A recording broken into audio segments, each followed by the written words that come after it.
welcome back to another cooking video with your one and only Claudie Cooks in the kitchen. That's what we're talking about.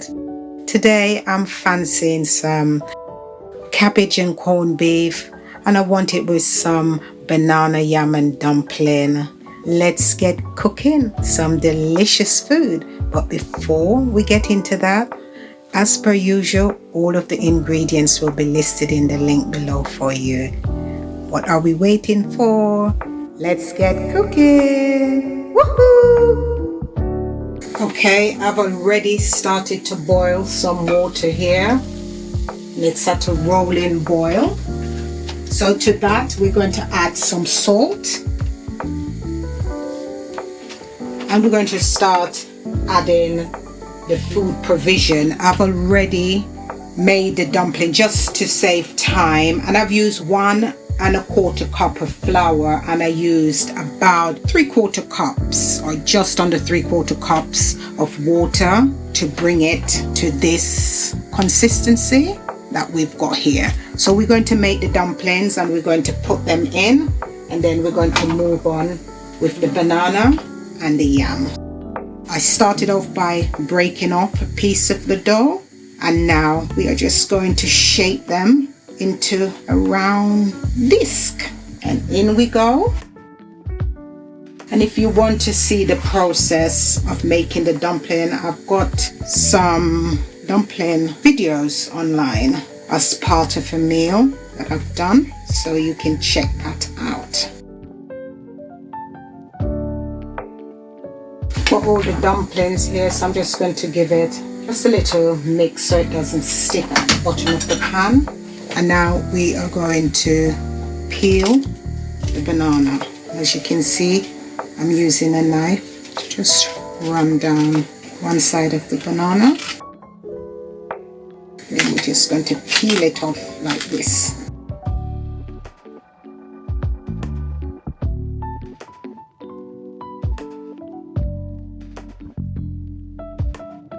We're just going to cut off any of the green bits that we still got into the banana.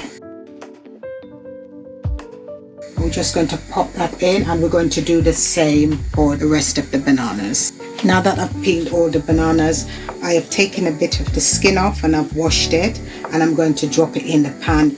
Don't ask me why. I used to see my grandmother do it, so I'm just carrying on the tradition. And now we're going to move on to the yam.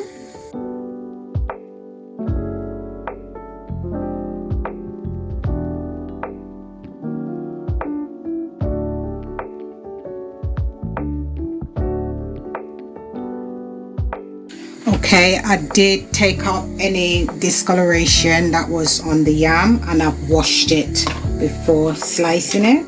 So we're just going to put that all in, and we're going to cover that, and we're going to let it stay there until it's cooked for about 35 minutes.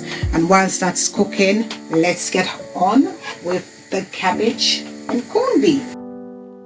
Okay, we've got the pan on the heat here, so I'm adding some coconut oil and olive oil into the pan. And to that we're going to add 1 onion sliced. We're just going to let that saute literally for about a minute or so before I start adding in all the other stuff.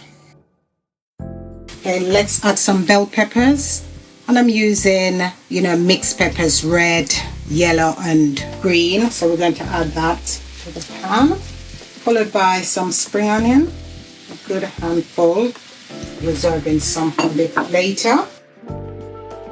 I love ginger, so I'm adding a bit of ginger to that as well. Some garlic.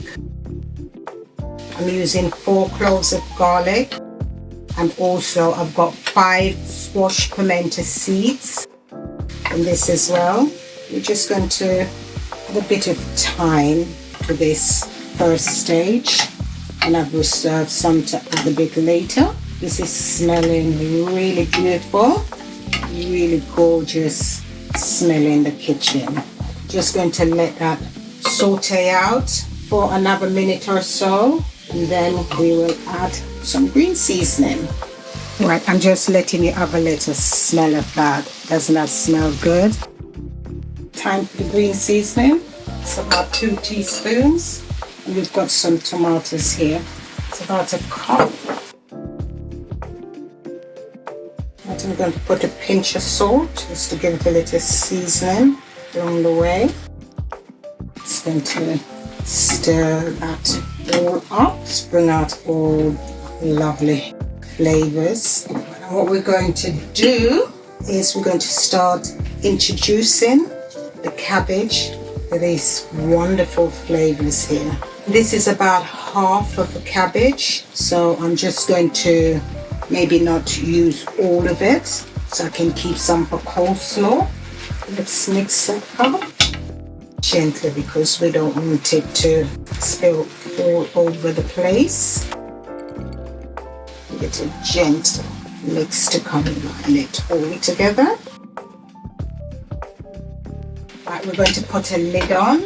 We're going to let that steam for about 4 to 5 minutes, and then we will be back to introduce the other ingredients. So I'll see you in a moment.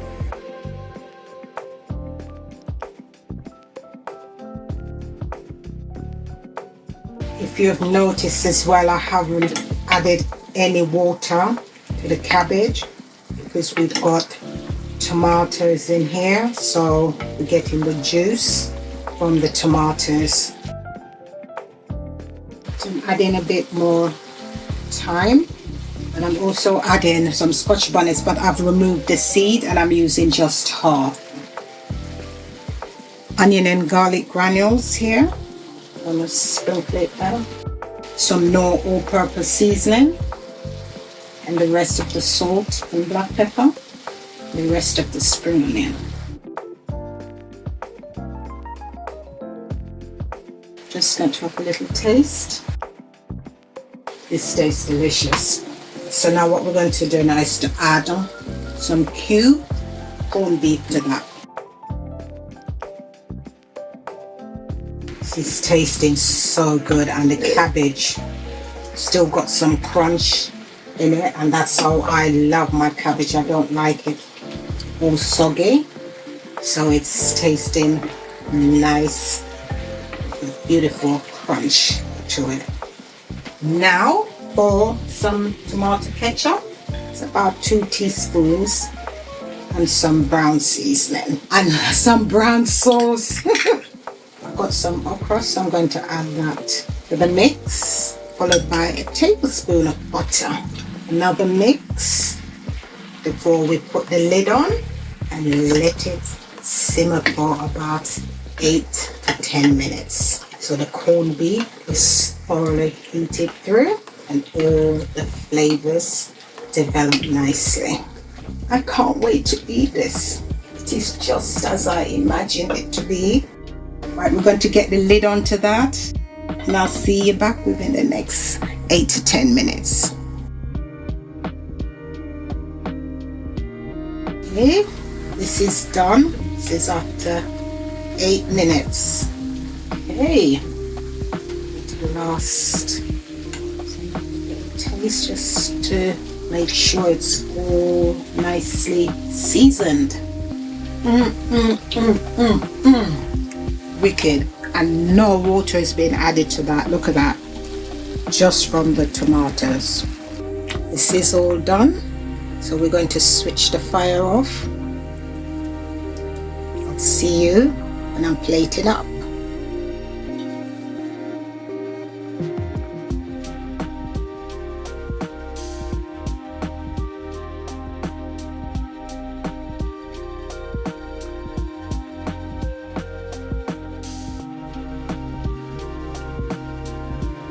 And there you have it, guys.